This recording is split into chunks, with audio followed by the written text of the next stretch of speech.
Susahnya warga Muara Enim untuk mendapatkan tabung gas 3 kg beberapa hari ini ternyata disebabkan adanya keputusan Kementerian ESDM untuk pengurangan kuota gas LPG bersubsidi sejak tahun 2020 lalu.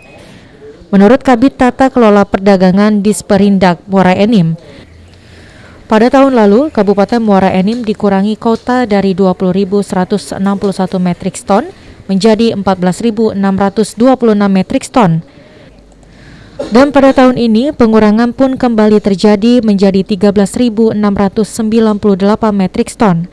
Pemerintah Muara Enim dan Disperindak sudah mengajukan penambahan kuota tabung gas demi memenuhi kebutuhan masyarakat untuk menggunakan tabung gas bersubsidi.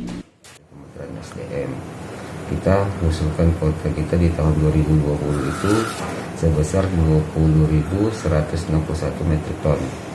Cuman yang direalisasikan atau disahkan oleh mereka sebesar 14.626 metrik ton. Kemudian di tahun 2001 juga ada pengurangan besar 928 metrik ton. Dengan kuota kita 13.658 metrik ton. Jadi ada penurunan dari tahun 2020 ke tahun 2001 sebesar 928 metrik ton. Itu salah satunya menurut informasi dari SDM. Karena adanya pemasangan jar gas. Pemerintah daerah Kabupaten Muara Enim melalui Dinas Perdagangan sudah melakukan beberapa upaya.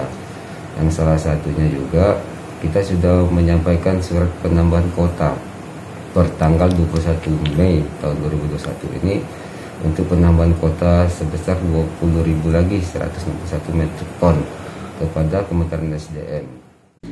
Pengurangan kuota tabung gas bersubsidi di Muara Enim karena adanya jaringan gas baru di kota Muara Enim.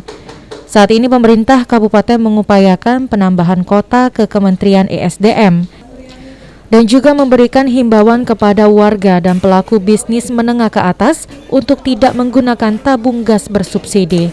Mardiansyah, PAL TV.